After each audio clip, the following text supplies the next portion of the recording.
Saskatchewan, Canada. March 25th, 2015, 6 a.m. On the outskirts of Saskatoon, a man walking near a landfill site made an urgent call to 911. He had discovered the body of a young woman lying lifeless on the ground. Her skin was cold to the touch, and bruises covered her neck. Blood stained her black leather jacket, and her watch was shattered. Her bare feet and the signs of a violent struggle were unmistakable. Authorities arrived swiftly, but there were no signs of life, and she was declared dead on the spot. It was clear that the case was a homicide.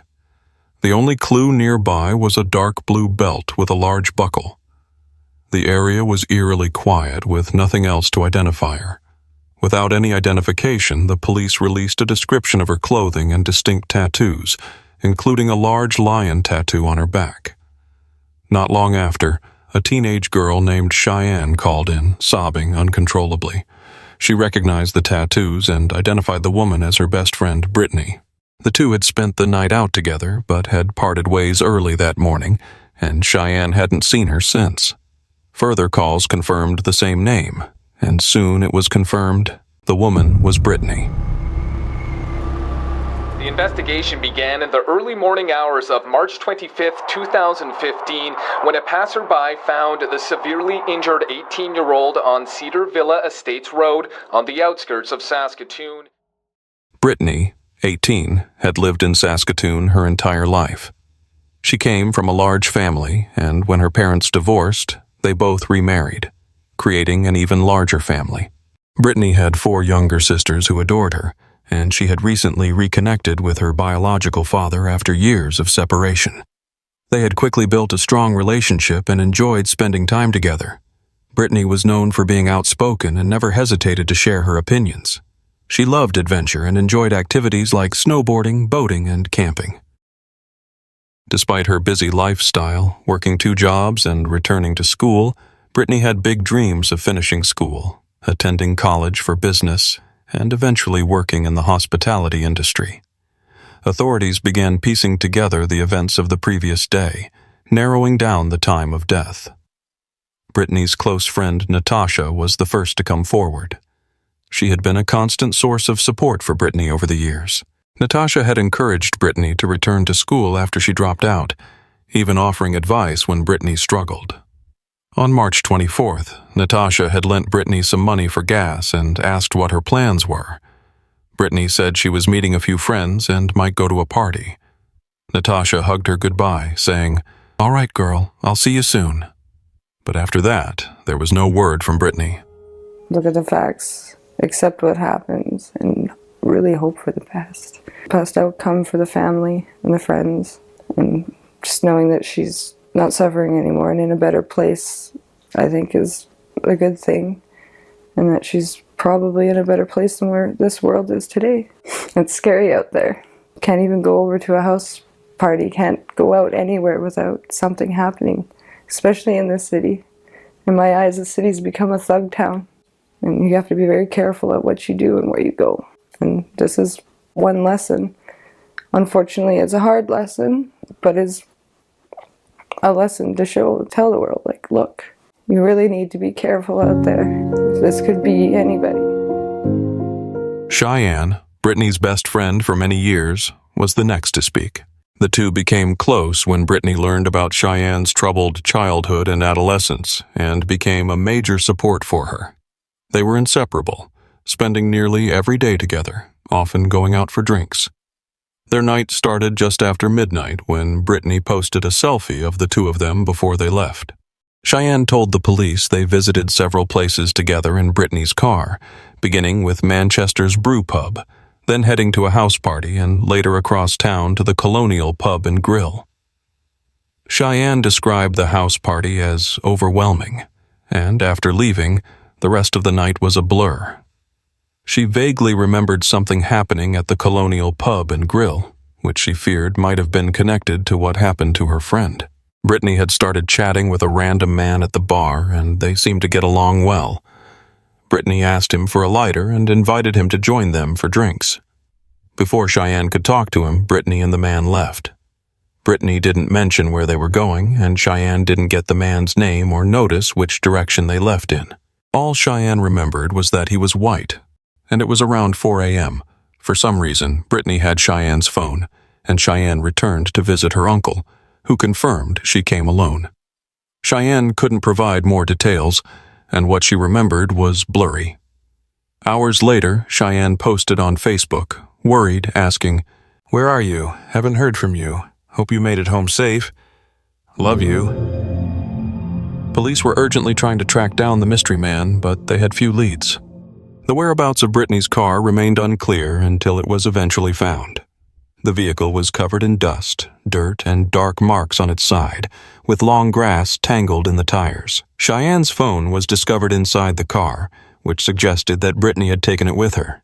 This raised the possibility that Brittany and the unknown man had driven somewhere together instead of walking.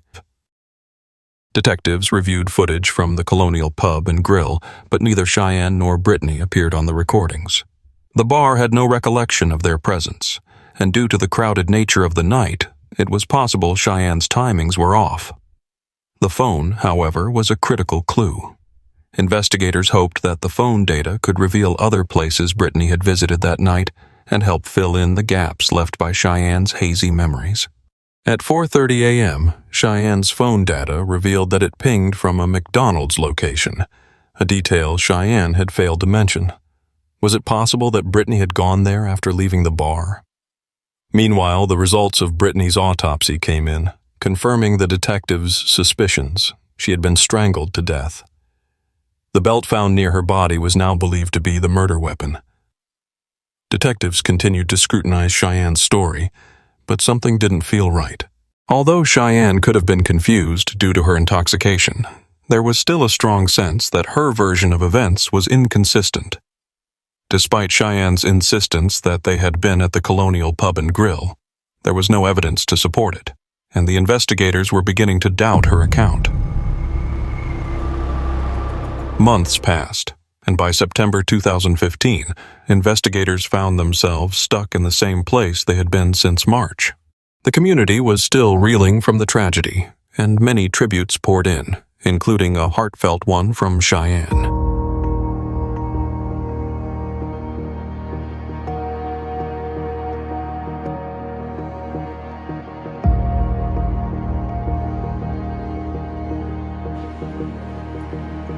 Investigators revisited Cheyenne's uncle, who, after some persuasion, became more forthcoming with details.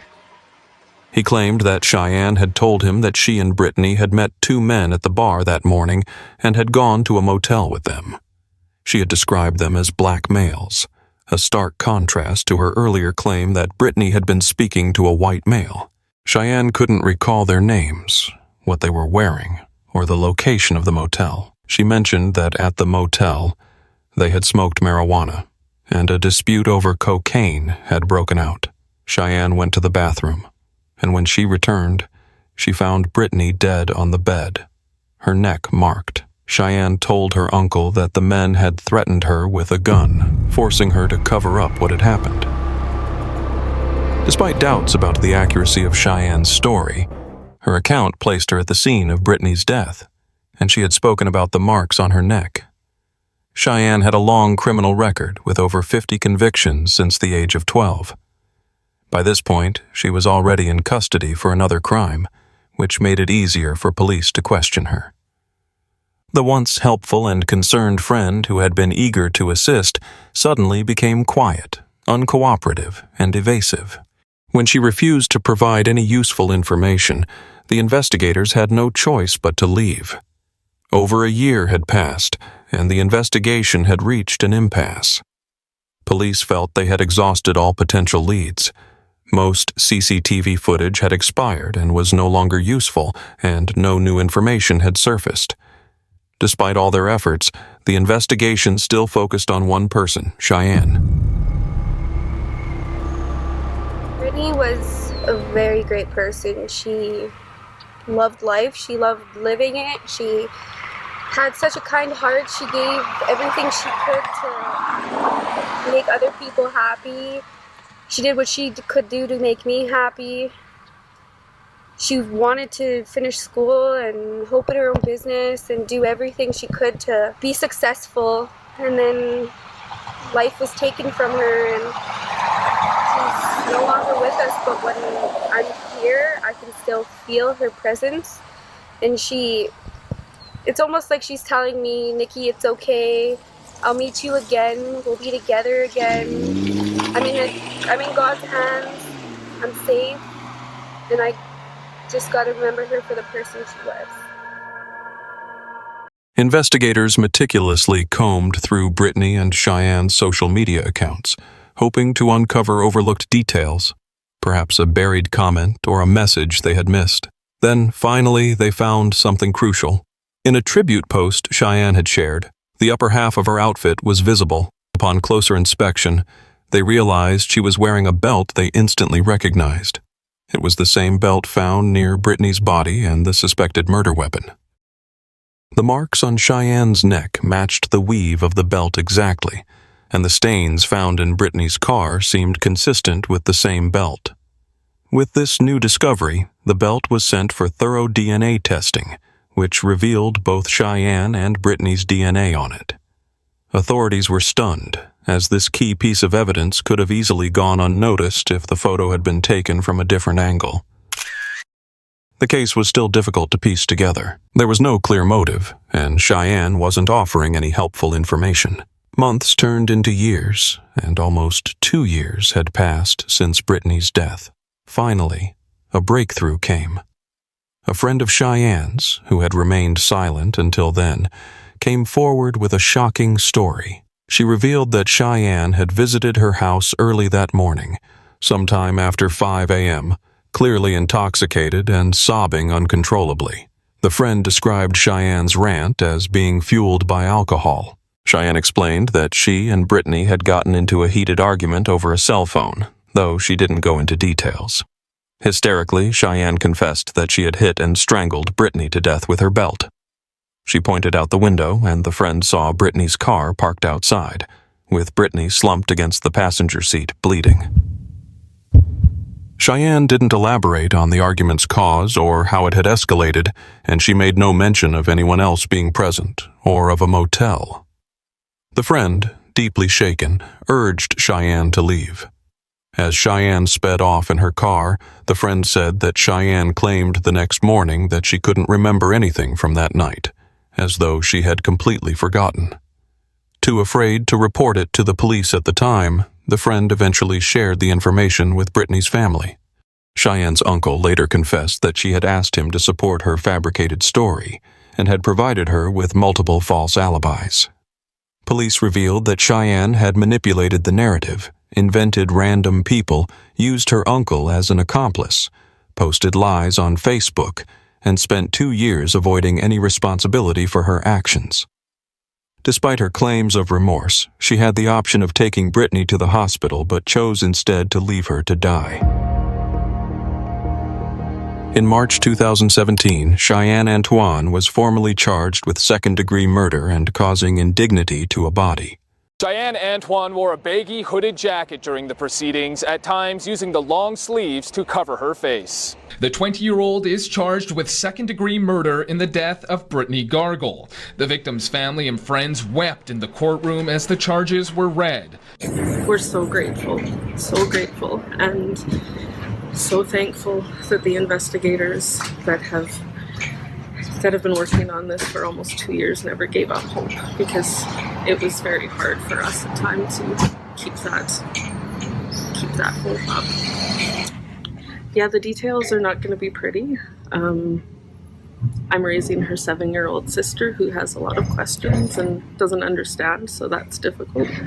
Brittney was very happy, joyful. She loved her family. She has 4 younger sisters. She loved her friends. She spent as much time with them as she could.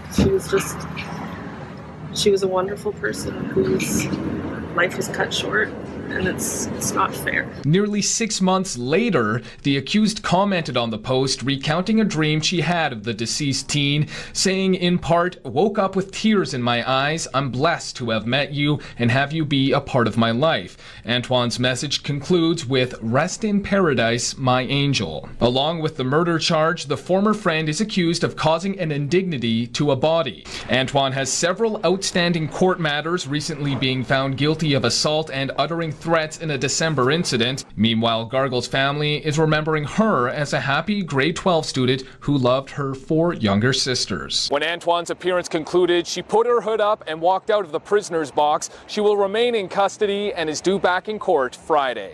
Ryan Kessler, Global News. With all the evidence against her, Cheyenne repeated the same story she had shared with her friend that early morning. She said that after drinking and smoking heavily, her memory began to fade after the house party. Cheyenne recalled vaguely going to a McDonald's, where the two started arguing. They left and began walking when Brittney took Cheyenne's phone. Cheyenne couldn't remember the exact details, but said she became enraged and everything went blurry. Suddenly, Brittney was lying unconscious on the ground. At 21, Cheyenne finally stood in court and faced Brittney's family. She buried her face in her hands, crying and unable to look at anyone. Under Canadian law, second-degree murder is a deliberate killing that occurs without premeditation, but it doesn't meet the criteria for first-degree murder. While it can carry a severe sentence, it has a minimum term of life in prison with the possibility of parole after 10 years. Manslaughter, on the other hand, refers to homicide without intent, but possibly with the intention to cause harm, and carries no mandatory minimum sentence. Cheyenne's legal team eventually announced that she was willing to cut a deal. She pleaded guilty to the lesser charge of manslaughter instead of facing a trial for second-degree murder. Cheyenne expressed her willingness to take responsibility for Brittney's death, but she claimed to have no memory of the events. She and her lawyer argued that manslaughter was a more appropriate charge under the circumstances. Through her lawyer, Cheyenne conveyed her deep remorse, stating, "I will never forgive myself. Nothing I say or do will ever bring her back. I am so sorry. This should never have happened." Her lawyer emphasized Cheyenne's difficult background, noting that she had never had a stable relationship with her parents. Her mother had passed away when she was young, and Cheyenne had been arrested numerous times since the age of 12, accumulating 54 convictions by the age of 19. Her memories of her parents were tainted by their struggles with substance abuse, which they used to cope with the trauma from Canada's residential school system. Cheyenne had also lived with foster parents who had physically and sexually abused her. Her lawyer revealed that she had been sexually assaulted a month before Brittney's murder, which had intensified her alcohol and drug use, including methamphetamine. Despite all the hardships Cheyenne had faced, it was important to note that Brittney had been a steady source of support, helping her regulate her emotions and always being there for her when she needed someone. Brittney had been Cheyenne's constant, the one person she could rely on, and Cheyenne would have done anything for her. This is just a tragic situation where drug and alcohol use exploded. My client had some very deep-seated personal issues that she was not dealing with, and unfortunately, for whatever reason, we'll never know, they turned into a very tragic situation for all involved. Cheyenne knew that Brittney's family was desperate for an explanation, a reason for what had happened, but sadly, she could not offer one. Cheyenne's lawyer confirmed that police and prosecutors had heard Cheyenne mention a cell phone possibly being the cause of the argument, but beyond that, they had very few details. Cheyenne had remained silent on the issue, leaving her memories unclear.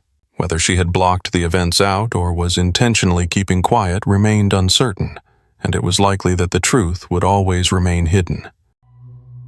I'm just outside Saskatoon Provincial Court here. We have just learned the sentence of a woman who pleaded guilty to causing the death of what court heard was one of her best friends. Brittney Gargol was 18 years old when her body was found just south of Saskatoon near Cedar Villa Estates back in March of 2015. And today, Cheyenne Antoine pleaded guilty to manslaughter in connection to Gargol's death. And the sentence that she received was a joint submission sentence agreed upon by the Crown and defense, the judge accepting it, meaning that Antoine will serve a 7-year sentence for manslaughter. Now, she was originally charged with second-degree murder, but pleaded guilty to the lesser included offense of manslaughter. And today we learned the facts surrounding this case that was quite mysterious for about 2 years. What she remembers is that they left a house party that night. They were heavily intoxicated, and Antoine says her last memory is of Gargol taking her phone. Cheyenne Antoine actually tried to mislead police in their investigation by saying that she was there that night, but that she had nothing to do with it, that she had left before anything had happened, and kind of tried to almost make it seem like she was looking for her friend as well through Facebook postings. As far as a motive, we just spoke to the defense lawyer who said that this is a case where we will never truly know what caused this woman to kill one of her closest friends, as she just does not remember it happening. However, she does take responsibility for her being the one responsible for this woman's death. At Saskatoon Provincial Court, I'm Bree McAdam with the Saskatoon Star Phoenix. At 21, Cheyenne was sentenced to 7 years in prison, with the possibility of release in 2024 or 2025. The judge emphasized that Cheyenne needed to undergo rehabilitation to address her addiction and anger issues. The judge urged Cheyenne to honor her friend by becoming a positive and productive person, reminding her that she owed it to Brittney to persevere and turn her life around. The judge remarked that many questions about that night would likely never be answered, leaving the family to wonder why it all happened. One person claimed to have no memory, while the other refused to speak at all. Gargol's family is still struggling to come to grips with the teen's death. She was a fun-loving, committed young woman who had a good life ahead of her, they say. Today we learned some details that will help with closure regarding this incident. Brittney was a wonderful young person that didn't deserve this, and we truly deeply miss her every day. Brittney's aunt described the anguish of losing her niece as an overwhelming, dark, and intense pain that never fades. Christy, Brittney's stepmother, shared how Brittney's little sister, only 5 years old at the time of her death, struggles with guilt. She feels that if a day goes by without thinking about Brittney, it means she's forgetting her. Brittney's father, Everett, spoke of the anger and sorrow that filled him when he thought about how short his daughter's life had been. "My life changed forever. I miss her every single day." He reflected on the day before Brittney's death, when he had planned to help her fix something on her car, but he couldn't make it back in time. "I think about that every day, knowing it could have been the last time I hugged her. And now I'm robbed of that moment." Thank you for watching, and we hope you found this story both compelling and thought-provoking. If you want to support our channel and help us continue to create more content, don't forget to like, comment, share, and subscribe. Your support means the world to us, and we truly appreciate it.